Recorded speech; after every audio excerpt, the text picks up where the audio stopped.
nous retrouver à nouveau en ce lieu pour ce jour spécial, ce moment spécial que nous consacrons au Saint-Esprit. Nous bénissons le nom de notre Seigneur parce qu'il nous a fait du bien ce matin. Il nous a restaurés, il nous a baptisés du Saint-Esprit et il nous a remplis. Et cet après-midi encore, il va poursuivre l'œuvre qu'il a commencée, notre Seigneur. Il continue et il poursuit toujours l'œuvre qui commence en nous. Et cet après-midi encore, nous voulons nous tenir encore, nous disposer à recevoir ce qu'il a prévu pour nous aujourd'hui. Et je vous propose de commencer sans plus tarder par ce chant qui dit « Acclamez Dieu, gens du monde entier ».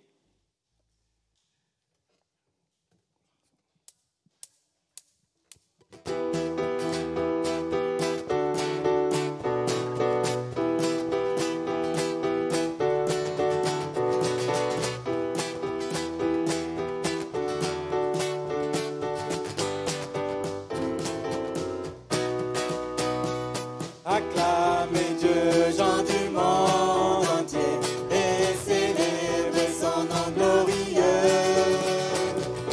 Honorez-le par vos louanges, dites à votre Dieu. Tu es grand, grand et glorieux, nous t'honorons.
En Jésus-Christ, nous sommes de la même famille, toute culture, toute nation se réunissent en Jésus-Christ.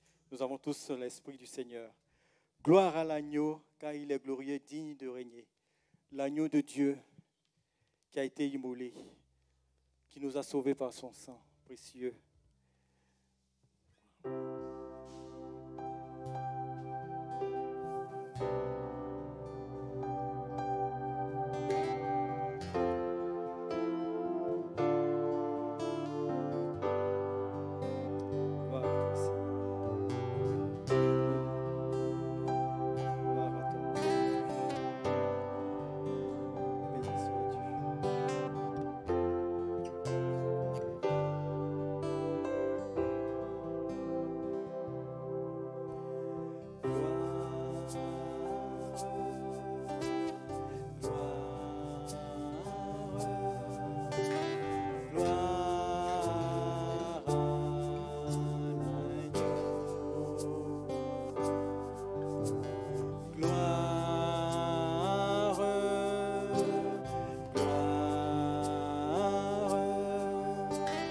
Gloire à l'agneau, car il est glorieux et digne de régner. L'agneau est souverain. Nous élevons la voix pour l'adorer. L'agneau est souverain.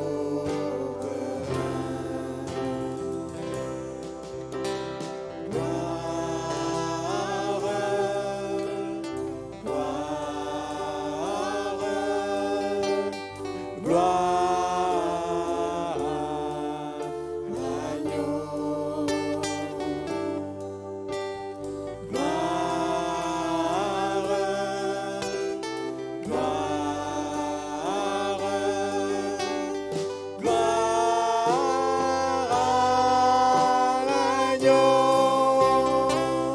car il est glorieux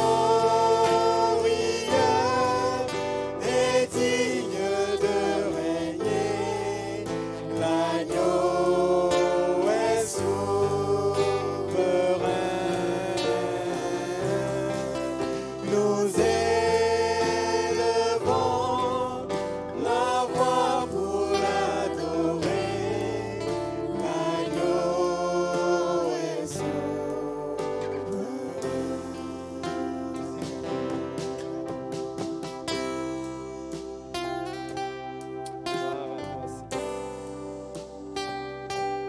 Tu es digne, Seigneur, de te lever.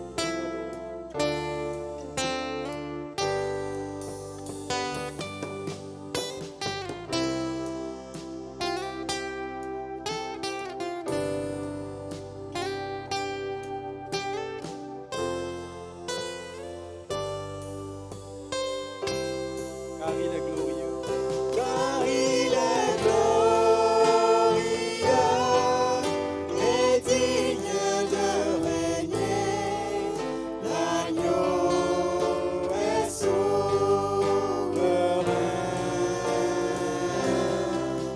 Nous élevons la voix pour l'adorer. L'agneau est souverain. Car il est glorieux et digne de régner. L'agneau est souverain. Nous élevons la voix pour l'adorer. L'agneau est souverain. L'agneau est souverain. L'agneau est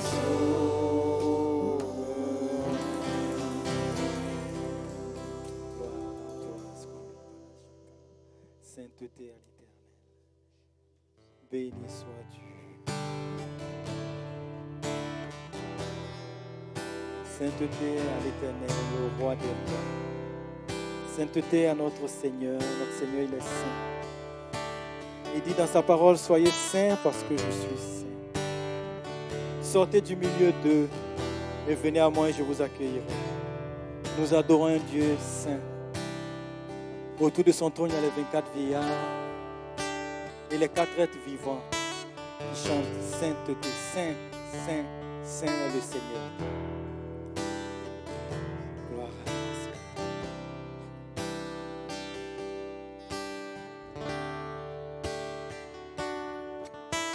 Seigneur.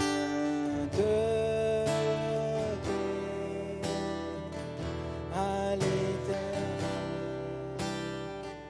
au roi des rois. Sainteté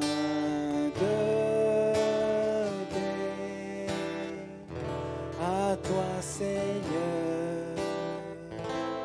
Je chanterai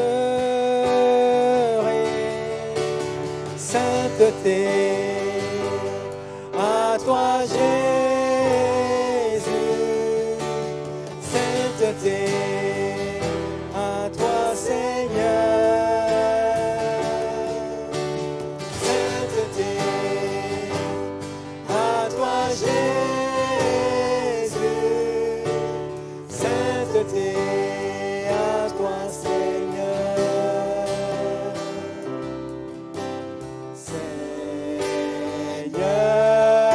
je t'aime, j'aime tes voies, j'aime ton nom. Seigneur, je t'aime toute ma vie. Je dirai sainteté. À toi Jésus, sainteté. À toi Seigneur, sainteté. À toi Jésus,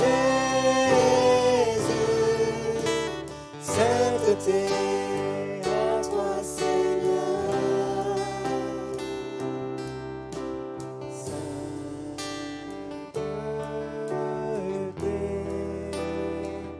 À l'Éternel, au roi des rois, sainteté.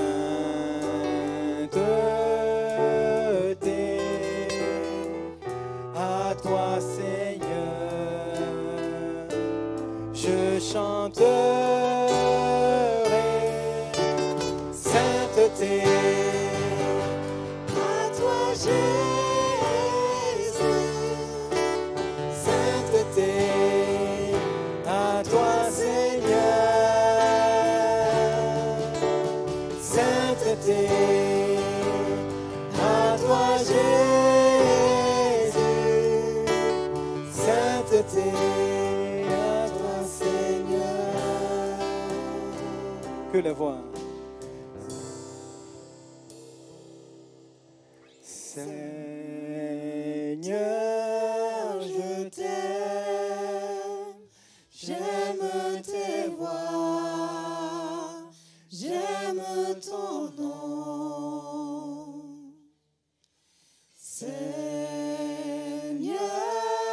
je t'aime toute ma vie. Je redirai sainteté. À toi Jésus, sainteté. À toi Seigneur, sainteté. À toi Jésus, sainteté. À toi Seigneur.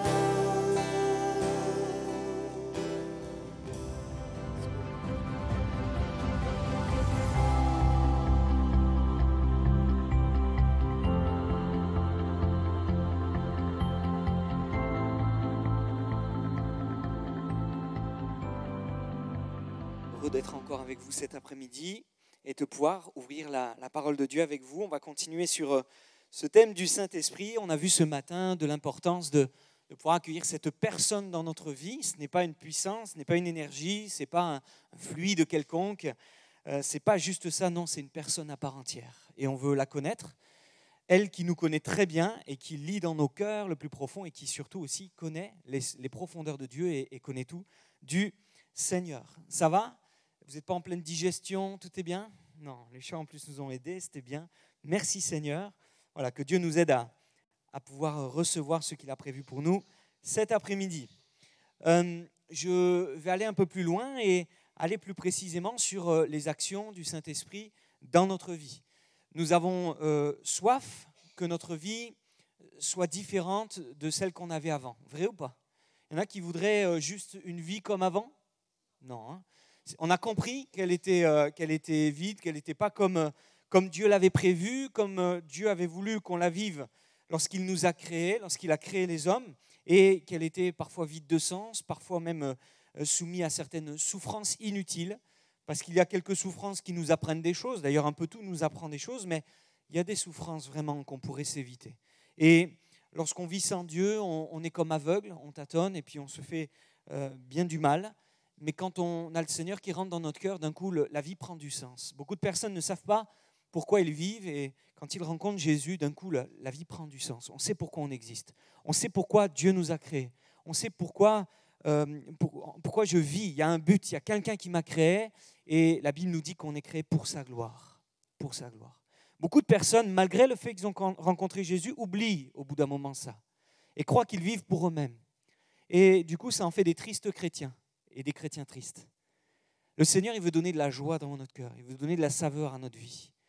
Et ça passe par le fait de comprendre qu'on existe pour lui. On a été créé pour lui. Et pour qu'on arrive à vivre pour lui, on a besoin du Saint-Esprit. Et quand le Saint-Esprit vient dans notre vie, il ne reste pas sans rien faire, mais il a plein d'actions. Il a plein de choses belles qu'il veut faire dans notre vie pour que notre vie nouvelle ne soit pas semblable à la vie d'avant. Ça ne vaudrait pas la peine. Si on avait donné notre cœur au Seigneur, que Jésus est rentré dans notre vie et que la vie ne change pas, qu'on vit pareil avec les choses viles de ce monde, eh bien ça ne vaudrait pas la peine. Et du coup, il vaudrait mieux retourner dans le monde à ne pas s'inquiéter de notre avenir. Ça serait beaucoup moins contraignant. Mais on a compris qu'on ne vit plus pour les mêmes choses. Et dans Actes 1:8, on l'a lu ce matin, vous recevrez une puissance, le Saint-Esprit survenant sur vous, et vous serez mes témoins. À Jérusalem, dans toute la Judée, dans la Samarie et jusqu'aux extrémités de la terre. Lorsqu'on a rencontré le Seigneur Jésus, il a donné un sens à notre vie. On vit, on a un but, glorifier Dieu dans notre vie et que le caractère, la personne de Jésus-Christ se manifeste au travers de nous. En vérité, si un homme ne naît de nouveau, il ne peut voir le royaume de Dieu. Puis cet autre texte dans 2 Corinthiens qui dit « Si quelqu'un est en Christ, il est nouvelle création. Les choses anciennes sont passées, voici toutes choses sont devenues nouvelles. » Il faut qu'il y ait du nouveau dans ta vie. Il faut que tu crois que Dieu veut faire des choses nouvelles, des choses belles, et il peut les faire par la présence du Saint-Esprit dans ta vie. Tant que tu ne cherches pas la présence du Saint-Esprit dans ta vie, tant que tu ne demandes pas au Seigneur, remplis-moi, baptise-moi dans le Saint-Esprit, accorde-moi la présence de cette personne tous les jours de ma vie, aide-moi à avoir une relation avec toi au travers du Saint-Esprit, tu vas vivre une vie qui passe à côté de ces nouvelles choses que le Seigneur veut te donner. Dieu veut une nouvelle vie pour toi. Il y a quelque temps, je visitais une mamie qui disait être chrétienne et qui allait à l'église depuis des dizaines et des dizaines d'années. Et là, voilà qu'elle se retrouve en maison de retraite. Et elle a plus de 80 ans. Elle a une santé qui est en train de diminuer, de se dégrader, pas possible. Et voilà qu'elle me parle. Et elle était complètement aigrie dans son cœur, triste, frustrée. Elle dit, mais je ne comprends pas, Jérémie, je ne comprends pas pourquoi le Seigneur, il ne me donne pas plus de tranquillité, plus de joie, plus de tout ça. Pourtant, j'ai donné mon cœur à Jésus, tout devrait être formidable, etc., etc. Et puis en parlant avec elle, elle m'a raconté comment à un moment donné, les choses ont basculé. Elle a rencontré Jésus, elle a reçu le pardon de ses péchés, elle a commencé à avancer, elle a vécu des choses avec Dieu, elle a voulu être remplie du Saint-Esprit. Et à un moment donné, Dieu, par un don spirituel dans l'Église, lui a dit « Il faut que tu pardonnes à ton fils. » Et elle a répondu « Jamais. » Il faut y arriver, hein. Dieu te parle, elle sait que c'est Dieu qui lui a parlé. Elle dit « Seigneur, tu le sais, c'est trop fort pour moi, jamais. » Du coup, elle a continué à chercher toute sa vie. La plénitude de Dieu, le baptême dans le Saint-Esprit, des choses comme ça. Elle était frustrée, elle est passée à côté de tellement de choses. Et encore à 80 ans, quand je lui dis, mais alors, sœur, quand vous me dites que c'est parce que vous avez refusé le pardon et qu'il est écrit que si on ne pardonne pas, on ne peut pas être pardonné, etc., que Jésus, Dieu nous demande de pardonner comme on a été pardonné, et que c'est à cause de ça, vous le dites vous-même, que ça a été bloqué, pourquoi vous ne pardonnez pas à votre fils? Elle me dit, parce que si je lui pardonne, ça veut dire que c'est lui qui a raison. Plus de 80 ans. Aujourd'hui, elle est décédée. Elle est partie comme ça. Le Saint-Esprit veut venir dans ta vie. Et il veut faire que ta vie soit nouvelle. Ça serait bête d'avoir connu Jésus-Christ. tu as compris que tes péchés étaient graves, qui t'envoyaient en enfer, que Jésus soit mort sur la croix pour tes péchés, qu'il ait dit, allez, on repart à zéro, on écrit une page nouvelle, toutes choses sont nouvelles, tu es une nouvelle création, je pars à zéro avec toi. Et bien on dit, ok, mais moi, je ne tourne pas la page sur le passé. Moi, je refuse de faire ceci, je refuse de te faire confiance, je refuse ça, et que le Seigneur ne puisse rien faire dans notre vie parce qu'on ne le laisse pas agir. C'est important de dire, Seigneur, viens, rentre en moi. Aide-moi à me débarrasser de peut-être tous mes non-pardons, toutes mes frustrations, tous mes faux espoirs, toutes les choses aussi, les péchés, les addictions, les choses qui seraient tout ça, on l'a vu ce matin, pour rentrer dans les choses nouvelles que tu veux mettre en place dans ma vie. Le Saint-Esprit veut écrire des nouvelles choses sur la vie nouvelle que le Seigneur te donne. Et si tu n'abandonnes pas le péché, si tu n'abandonnes pas le non-pardon, les choses comme ça, tu ne peux pas rentrer dans ces choses. Maintenant, une fois qu'on y rentre, qu'est-ce que le Seigneur veut faire? Je trouve dans la Bible 2 listes de 9 choses. Si je vous donne ces indices, ça. 2 listes de 9 choses que le Saint-Esprit fait dans une vie. À quoi vous pensez? Oui. Les dons spirituels et le fruit de l'Esprit. C'est incroyable. Il y a 2 listes. On les lit ensemble, vous voulez bien? Dans 1 Corinthiens, chapitre 12, à partir du verset 4, on trouve la première liste des manifestations que le Seigneur opère par le Saint-Esprit dans nos vies. 1 Corinthiens, chapitre 12 et verset 4. Parce que le Seigneur, il veut faire de toi une vie nouvelle, il veut te donner une vie nouvelle et écrire des nouvelles choses avec toi.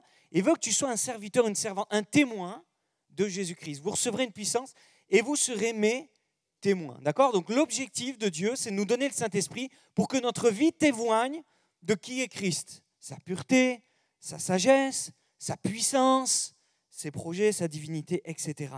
Et le Seigneur veut nous rendre participants de la nature divine et le Saint-Esprit fait des actions dans notre vie. Et il y a une première liste, il y a diversité de dons.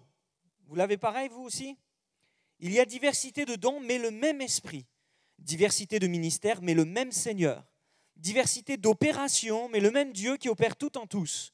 Or, à chacun, la manifestation de l'Esprit est donnée pour l'utilité commune. En effet, à l'un est donné par l'Esprit une parole de sagesse, à un autre une parole de connaissance, selon le même Esprit, à un autre la foi, par le même Esprit, à un autre le don des guérisons, par le même Esprit, à un autre le don d'opérer des miracles, à un autre la prophétie, à un autre le discernement des esprits, à un autre la diversité des langues, à un autre l'interprétation des langues. Un seul et même Esprit opère toutes ces choses, les distribuant à chacun en particulier comme il veut. Et là, on a une première liste. Cette première liste, c'est les dons spirituels, ce qu'on a appelé les dons spirituels, les charismes. Parce qu'en grec, c'est le mot charis, c'est ça, hein?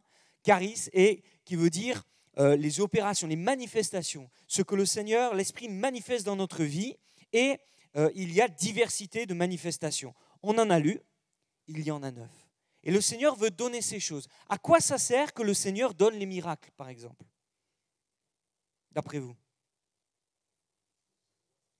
Attester, confirmer, manifester sa gloire, ok, c'est ça. Sa gloire, qu'est-ce qu'on entend par gloire? Sa puissance, son autorité, le fait que il dit un mot et la chose s'accomplit, etc. Sa puissance et puis sa grâce, tout ça.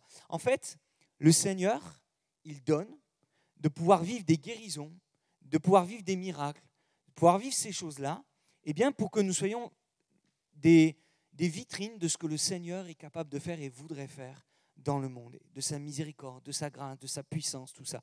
Et notre rôle à nous, quand on reçoit le Saint-Esprit, c'est dire, Seigneur, donne-moi de pouvoir vivre les dons spirituels. Est-ce que tu as soif, mon frère, ma soeur, mon ami, de vivre ces miracles, ces choses surnaturelles que le Seigneur veut distribuer à certains, comme il le veut, dans l'Église? Tu le veux? Il y en a qui veulent vivre. Qui aimerait voir des guérisons? On est d'accord, hein? Ok. Si on, même demain, hein, les pieds avec, on lève tout. On voudrait voir. Vous avez déjà vu des guérisons? Moi, j'ai vu ça. Papa, il arrive et dans une soirée, c'était dans une soirée, une réunion, petite réunion dans une petite ville à Bédarieux, près de Béziers. Et il y avait une réunion comme ça, une petite annexe, une toute petite salle qui ne payait pas de mine, un peu avec ces chaises-là, vous voyez, juste ce nombre-là. Et il prêche, et à la fin, il dit, voilà, si quelqu'un veut être guéri, qu'il s'approche, on lui imposera les mains, et le Seigneur, eh bien, il bénira cette personne. Et je vois une mamie qui s'approche, qui était courbée, comme on le lit dans la Bible, et puis il prie, et la mamie, elle repart debout. Moi, je suis content d'avoir vécu ça. J'étais petit et tout, et ça m'a marqué. Je dis, mais c'est vrai cette affaire et tout. Ça ne m'a pas empêché de remettre ça en question plus tard, hein, et de faire mes expériences. Mais au moins, on voit un Dieu agir, et je trouve que c'est bien ça. On va dans la rue, papa, il faisait ça, les cafés discussions. Et il y avait un endroit à Antibes, il y avait un café discussion, on ouvrait ce café, et il y avait un café qui était offert, et on discutait avec les gens, et les gens venaient boire gratuitement quelque chose, pas d'alcool, mais simplement un café, et il y avait un temps d'échange avec ces personnes, et c'était l'occasion de témoigner. Et mon père, il me prenait, j'étais tout petit, je me rappelle, il me prenait par la main, il m'emmenait, et quand on allait dans la rue des fois, on sortait du café quand il n'y avait personne, et il rencontre un homme qui avait une béquille comme ça, et qui boitait. Et il parle avec cette personne, et cette personne, elle dit, mais j'ai une vitre qui m'est tombée dessus, j'ai des bouts de verre, et aujourd'hui, on n'arrive pas à me refaire la jambe, je ne peux pas marcher. Et mon père, il parle avec lui, tout ça, de Dieu. Il dit, mais si Dieu était vivant, eh bien, il me guérirait. Et mon père, il a pris au mot. Il dit, ah bon, vous dites ça? Et moi, je vous dis que Dieu peut vous guérir. Il dit, eh bien, alors que Dieu le fasse. Alors mon père, il a dit, venez, on va prier. Il a prié, puis il a laissé la personne s'en aller. Et la nuit, cette personne s'est réveillée, elle est allée boire un peu d'eau pour se rafraîchir, et puis à un moment donné, elle s'est mise à crier, mais je suis guérie, j'ai mon miracle, j'ai mon miracle. Et la personne était là, elle disait, mais j'ai mon miracle, ma jambe est guérie. Et il est revenu après au café pour dire à mon père, mais j'ai été guéri. Et regardez, maintenant je marche, j'ai plus besoin. Il y avait encore les cicatrices du verre, mais j'ai plus besoin. Sauf que derrière, cette personne n'a pas voulu se convertir. Elle a dit, non, maintenant que je vais bien, pourquoi j'aurais besoin d'aller à l'église? Ça nous montre que les miracles ne convertissent pas les gens, mais manifestent la puissance de Dieu. Des fois, des gens ont des miracles, demandent les miracles, et nous on prie, on dit Seigneur, guéris. Et quand la personne est guérie, ça ne change pas sa vie, ce n'est pas grave. Ils ont reçu un témoignage. Et en son temps, on prie pour que le Seigneur se rappelle à eux et que cette manifestation de Dieu qu'ils ont vécue puisse les bénir. Personnellement, j'ai prié pour des personnes, je me rappelle à l'orgue, une petite réunion de maison, pareil, on était là, pas de maison, une petite annexe dans une salle qui était prêtée par la mairie. Il y a un frère qui s'arrive, Olivier Goulet, il s'approche et il dit, demain je dois être opéré, j'ai une tumeur là dans la bouche, il y a quelque chose qui est là et demain j'ai une opération, j'ai un peu peur et j'aimerais qu'on prie pour moi. Et c'était la première fois que j'ai imposé les mains à quelqu'un. Je ne voulais pas imposer les mains à quelqu'un parce que j'ai dit, mon père est pasteur, je l'ai vu imposer les mains, je ne veux pas faire comme lui. J'avais l'impression de faire du mimétisme, vous voyez, et j'avais une gêne.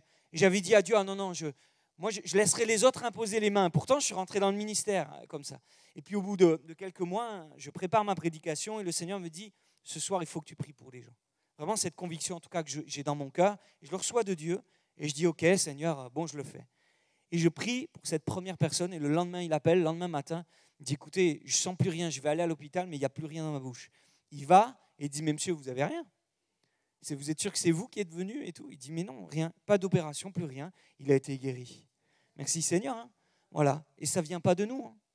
Nous, on n'est rien.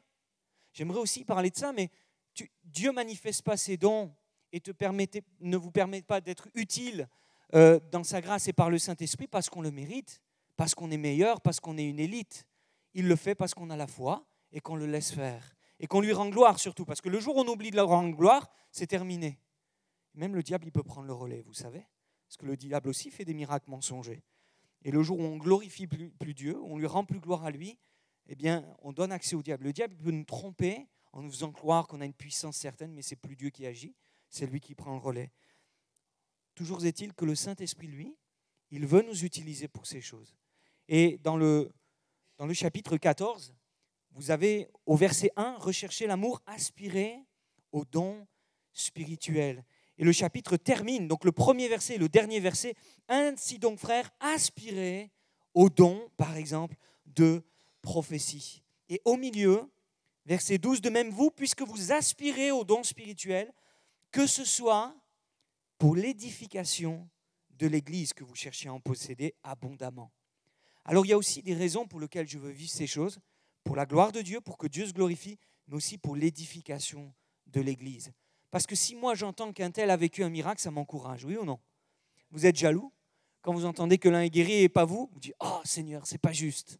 Mais que ça vous encourage à chercher aussi. Hein. Mais plus que ça, à se réjouir du bien que le Seigneur fait à l'un. Et puis il donne à l'un quelque chose et il donne différemment à l'autre. Mais tous on est utiles. Et la suite de ce texte du chapitre 12 dit « Il donne comme il veut, Parce que nous sommes un corps avec des membres différents.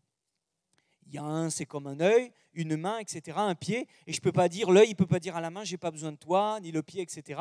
On est tous liés et on est tous importants. Et dans l'Église, tous les frères et sœurs, tous les chrétiens, tous les membres sont importants et précieux. Les nouveaux comme les anciens. Est-ce que dans cette Église, tu es d'accord, Jean-Marc, que les anciens ils sont précieux aussi? Bon, les nouveaux aussi, hein. Et tous, on doit s'encourager. Les anciens, ils sont un modèle pour nous, nous montrent que Dieu, ça vaut la peine de le suivre. La preuve, ils sont là depuis un moment, ils sont toujours là, ils continuent. Vous avez quelque chose à nous apporter, continuez, vous qui nous avez précédés. On veut prendre exemple de vous. Gardez, excusez-moi l'expression, mais la pêche. Gardez le désir de vivre des choses avec le Seigneur, la soif de vivre des choses avec Dieu. Vous avez eu votre temps de gloire aussi, vous avez vécu des choses, mais ne soyez pas frustrés si on vit moins. Au contraire, aspirez à ces choses et encouragez-nous à les vivre et continuez à les manifester dans l'Église. Ça va nous encourager. Et les jeunes, ne cherchez pas juste à faire que ce soit cool. Continuez à chercher le Seigneur. Les mêmes choses qui ne changent pas depuis des milliers d'années. Il y a des fondamentaux qui ne font pas abandonner. Aujourd'hui, le parler en langue, ça devient rare. Ça disparaît. On a plein d'églises où les temps dans les cultes où il y a des dons spirituels, ça disparaît.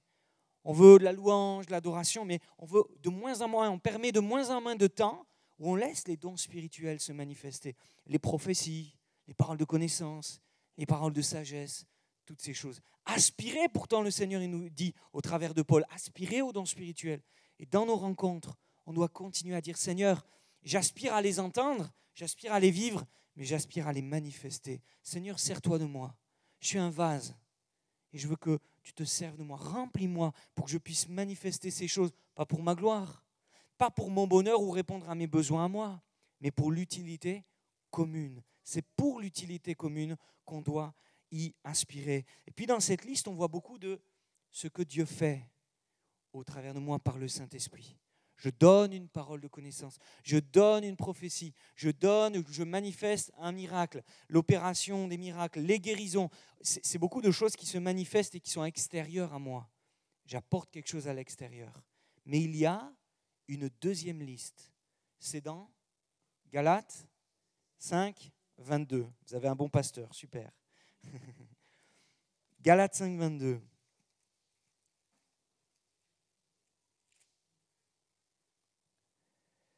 Juste avant, verset 19, il est dit « Or, les œuvres de la chair sont évidentes. C'est la débauche, l'impureté, le dérèglement, l'idolâtrie, la magie, les rivalités, les querelles, les jalousies, les animosités, les disputes, les divisions, les sectes, l'envie, l'ivrognerie, les excès de table et les choses semblables.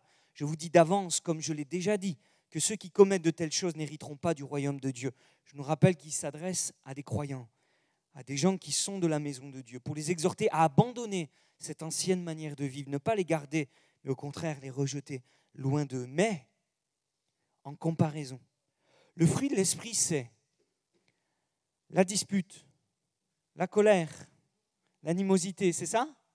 Ah non, c'est quoi alors? Premier, l'amour. Qui a besoin d'amour?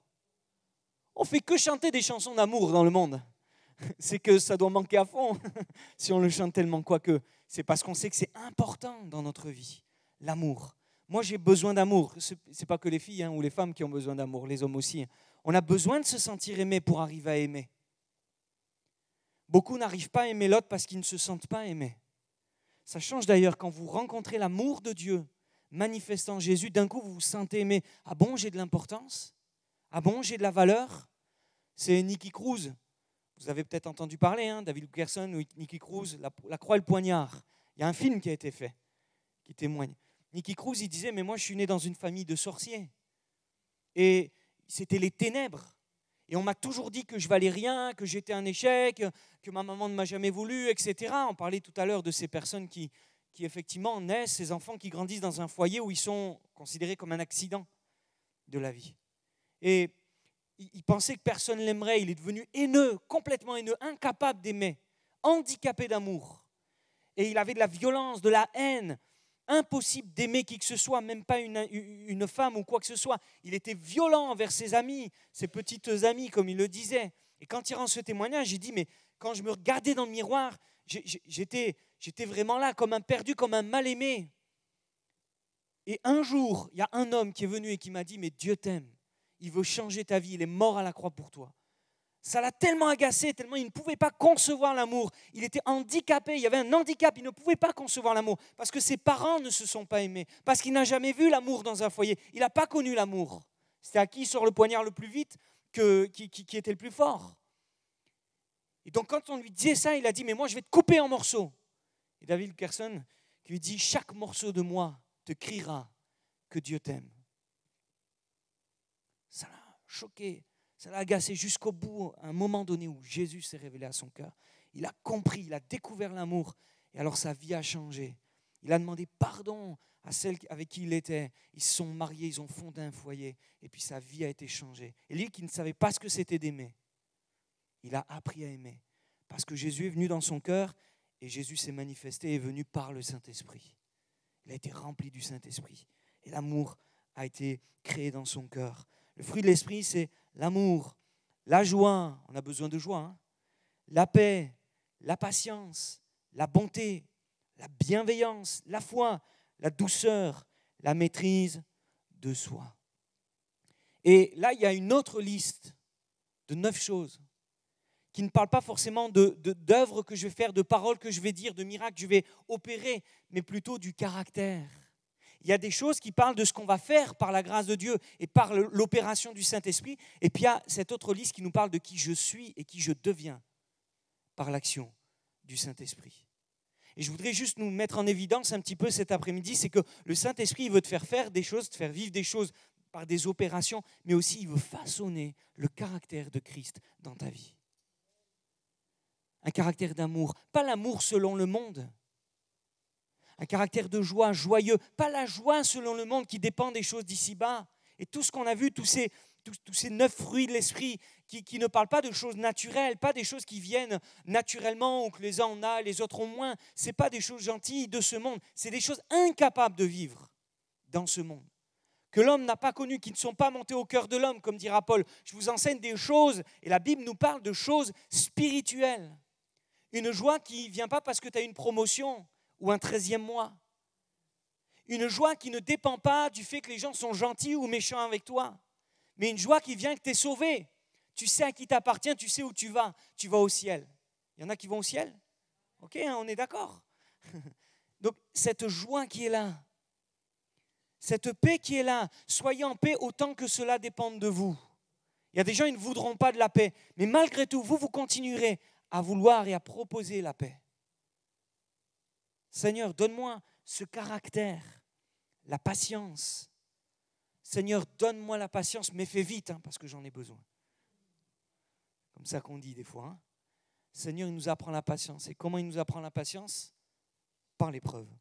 C'est Jacques qui le dit. Regardez toute épreuve comme un sujet de joie parfaite ou complète. Car l'épreuve produit la patience, et la patience, elle amène en nous la maturité. Perfection. Elle nous rend parfaits. Le Seigneur, il veut nous enseigner ces choses. Et on parle beaucoup des manifestations spirituelles, des dons spirituels, vous comprenez? Les miracles, tout ça. Et on en veut plus que jamais. Mais est-ce qu'on veut aussi que le Seigneur façonne le caractère de Jésus dans ma vie? Parce qu'on le rappelle, l'objectif premier de la présence du Saint-Esprit dans ma vie, c'est d'être un témoin de Jésus-Christ. Et beaucoup de personnes parlent de miracles que Dieu a fait, que Dieu a opéré, tant mieux, merci Seigneur. Mais dans leur caractère, il va y avoir une carence. Et le Seigneur, il dit non, il faut que les deux aillent ensemble. Vous savez, il y a 9 dons spirituels et il y a 9 fruits de l'esprit. Les deux sont équilibrés. Il n'y a pas plus de fruits et moins de dons. Il y a autant de dons que de fruits. Il y a autant de travail à l'extérieur que de travail à l'intérieur par le Saint-Esprit. Et le Seigneur a autant à faire à l'intérieur de toi qu'à l'extérieur auprès des autres, pour que tu sois un bon témoin. Et on pourrait peut-être passer beaucoup de temps à se dire, mais Seigneur, tiens, il a fait ça dans ma vie, il a opéré ça, tout ça, mais aujourd'hui en 2024, et dans la suite de ces semaines, de ces mois, de ces années qui vont suivre, est-ce que tu veux encore que le Seigneur manifeste la puissance de son Saint-Esprit dans ta vie? Cette puissance qui te fait faire des choses, mais cette puissance qui te fait être quelqu'un de nouveau. Et que dans l'Église, les gens qui parlent la langue soient aussi des gens qui manifestent le caractère de Jésus-Christ. En tant que pasteur, je ne sais pas si ça t'arrive, mais en tant que pasteur, on est des fois triste de voir des gens qui peut-être parlent en langue beaucoup, mais qui derrière ont un caractère quand même qui n'est pas facile. Un caractère qui ne glorifie pas Dieu. Et peut-être que dans ma propre vie, je veux aussi le faire. Et me dire, Jérémie, c'est bien de parler en langue, d'encourager les gens au miracle, tout ça. Oui, mais Jérémie, est-ce que dans ton caractère, quand tu es tout seul devant tes enfants, tu manifestes le caractère de Jésus-Christ? Quand tu es devant ta femme, est-ce que tu manifestes le caractère de Jésus-Christ? Seigneur, façonne en moi ton caractère et qui tu es. Et dans la Bible, il y a cet encouragement à dire que ce qui se passe à l'intérieur va se voir à l'extérieur. Il ne faut pas porter un masque. Je crois que le Seigneur, il nous dit, on a la liberté d'être nous-mêmes avec le Seigneur. Profitons-en. On dit, Seigneur, voilà comment je suis. Peut-être qu'on peut faire cette prière encore cet après-midi. Je ne veux pas être très long, mais juste de dire, Seigneur, mais regarde à mon cœur. Sonde mon cœur. Et connais mes voies. Regarde mon sentier. Dirige-moi sur le sentier de l'éternité. Si je suis sur une mauvaise voie, ramène-moi sur le bon sentier de l'éternité, Seigneur. Sonde mon cœur. Très simple cet après-midi, vous avez vu. Je ne vais pas aller bien plus loin. Vous reprendrez à la maison 1 Corinthiens 12, la liste des opérations du Saint-Esprit, des manifestations, des dons spirituels. Et vous reprendrez Galates 5, 22, la liste du fruit de l'Esprit, des traits de caractère que le Seigneur veut façonner en vous. Vous n'avez pas besoin de moi pour ça. Peut-être qu'il y aura une étude pour chaque don, peut-être que vous l'avez déjà fait, mais peu importe, vous le reprendrez, vous méditerez ces choses. Mais je veux juste, mon point cet après-midi, la pensée que j'avais, c'est, est-ce que vous êtes prêts à comprendre et est-ce que vous réalisez encore cet après-midi que le Seigneur veut vous faire des choses, mais il veut surtout aussi, et en même temps, que vous soyez quelqu'un de transformé. Toutes choses sont devenues nouvelles. C'est une page blanche. Mais est-ce que tu vas demander au Seigneur, remplis-moi du Saint-Esprit pour que je sois un témoin autant à l'extérieur qu'à l'intérieur de moi. Que tout en moi témoigne de Jésus-Christ. Jésus, on n'a pas pu le piéger sur son caractère. Il avait la maîtrise de soi. Ça, c'était un homme. Moi, je le prends comme exemple. Je dis, ça, c'est un homme qui ne s'emporte pas, qui ne râle pas, qui ne crie pas, qui ne se vexe pas. Il y en a qui se vexent. Moi, c'est vrai. Tu as levé la main. C'est bien. On se vexe, mais est-ce qu'il n'y a que lui avoué quand même? Non, hein, on est d'accord. Hein. Ok, c'est bien, tu n'es pas tout seul. T'inquiète pas. Ça, c'est pas l'Esprit de Dieu qui nous rend vexables. Je ne sais pas si ça se dit. Hein. Susceptibles, on pourrait dire comme ça. Ça, c'est la chair. Ce n'est pas l'Esprit de Dieu.